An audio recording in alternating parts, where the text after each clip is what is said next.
Chapter 13. Thus saith the Lord. Exodus chapter 5, verses 1 to 9. And afterward Moses and Aaron went in and told Pharaoh, Thus saith the Lord God of Israel, Let my people go, that they may hold a feast unto me in the wilderness. And Pharaoh said, Who is the Lord, that I should obey his voice to let Israel go? I know not the Lord, neither will I let Israel go. And they said, The God of the Hebrews hath met with us. Let us go, we pray thee, 3 days' journey into the desert, and sacrifice unto the Lord our God, lest he fall upon us with pestilence, or with the sword. And the king of Egypt said unto them, Wherefore do ye, Moses and Aaron, let the people from their works? Get you unto your burdens. And Pharaoh said, Behold, the people of the land now are many, and ye make them rest from their burdens. And Pharaoh commanded the same day the taskmasters of the people and their officers, saying, Ye shall no more give the people straw to make brick, as heretofore. Let them go and gather straw for themselves. And the tale of the bricks which they did make heretofore, ye shall lay upon them. Ye shall not diminish aught thereof, for they be idle, therefore they cry, saying, Let us go and sacrifice to our God. Let their more work be laid upon the men, that they may labour therein, and let them not regard vain words. Exodus chapter 5, verses 1 to 9. These verses are especially relevant to prayer because they tell us much about the ways of God.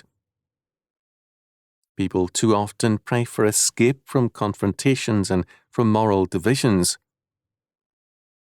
Over the years, and now as well, I have regularly encountered people who ask for prayers where prayers are offensive to God.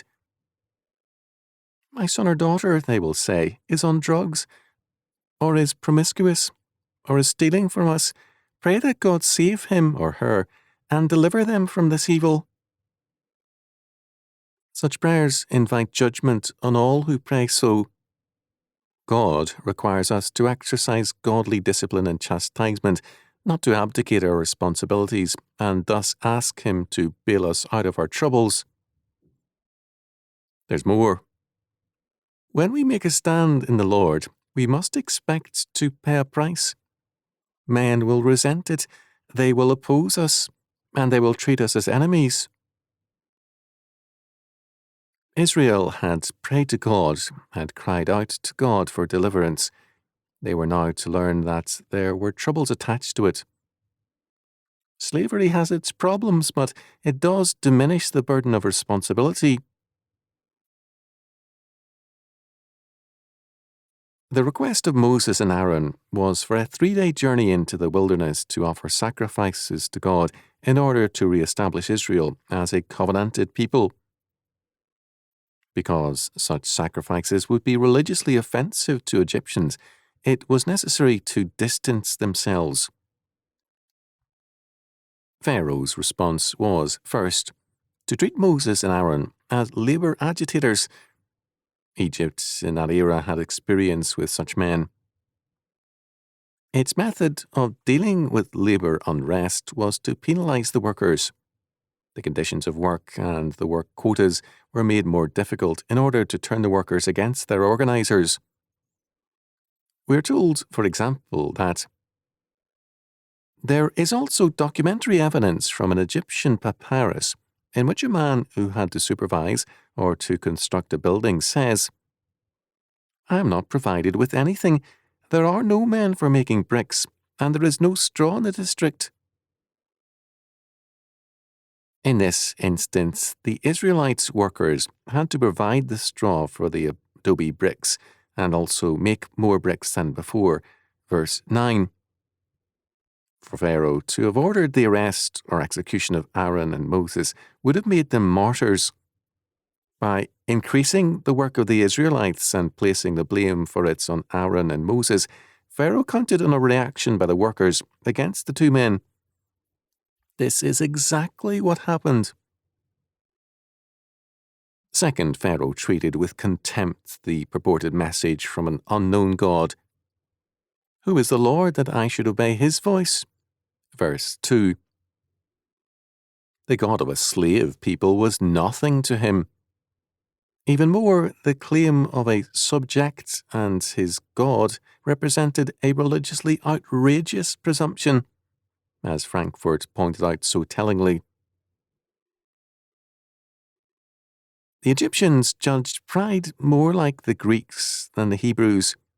It was not a sin of the creature against his maker, but a loss of the sense of proportion, a self-reliance, a self-assertion which passed the bounds of man and hence led to disaster. But while the Greek hubris was overtaken by nemesis, the god's resentment, the Egyptian's pride dislocated him with his appropriate setting, society. By analogy, we might compare it to a modern garbage man, assuming that he has a right to associate with the wealthy members of high society. For the God of Israelite slaves to command Pharaoh, the living God and power over all of Egypt's empire, was arrogance and pride. Pharaoh may have known something about Israelite religion when he said, "I know not the Lord," or Adonai, or Jehovah. He perhaps meant, "I do not choose to know or recognize so insignificant a thing." Third, the Egyptians were convinced of their racial superiority, and they were concerned with preserving it. Pharaoh observed, "The people of the land are now many." Verse 5. The term, the people of the land, could mean, and often did mean, the common people, but it could also mean aliens, slaves of the state, and non-Egyptians. Egypt was fearful that these outsiders would outnumber Egyptians and in time revolt to gain power and control. This was apparently Pharaoh's meaning. For a slave people to make demands of him was an ominous sign, and steps had to be taken against Israel. The earlier executions of Israelite male infants had served for a time to break the people's will to resist. Now, new steps would have to be taken. The word used in verse 1 and translated as feast is the Hebrew Hajj, still used to describe pilgrimages to Mecca. Aaron told Pharaoh that, unless Israel were faithful to God, he would fall upon us with pestilence, or plague, or with the sword. Verse 3. This refers to an aspect of God's revelation not mentioned before this, but it was one which was taken very seriously by Moses and Aaron. The facts of judgment and God's wrath are too seldom preached in our time. Men want a kindly, grandfatherly God, or one who only loves. This is clearly anti-scriptural and blasphemous. We rarely hear mention, for example, of such a verse as Malachi chapter 2, verse 3, wherein God declares that he will spread manure over the faces of the religious leaders of the people for their hypocritical and empty worship. God does not take kindly to misinterpretations of his nature and word. In verse 6, we have a reference to the taskmasters of the people who were Egyptians and their officers who were Hebrews who kept records of the work done and saw to the requirements. Because the work was supervised by Hebrews, the resentment of the workers was thereby deflected in part from the Egyptians to their own people. This was a common aspect of many an imperial policy. In verse 8, we have reference to the tale, the number or tally of the bricks. In Old English, to tell meant to count. Compare Genesis 15, verse 5, 2 Chronicles chapter 2, verse 2, Psalm 22, verse 17, 48, verse 12, 147, verse 4, etc. We still speak of a vote counter as a teller, and the same term is used for certain bank employees. We have the expression, and thereby hangs a tale, which refers to the recounting of the sequence and meaning of some events. The Gothic form of the word tale is talzan, and means to instruct, so that to speak of fairy tales is to go against the root meaning of the word. In verse 1 we have the declaration, "Thus saith the Lord God of Israel, let my people go." The prophets of later years all began their proclamations with the same prefix, "Thus saith the Lord."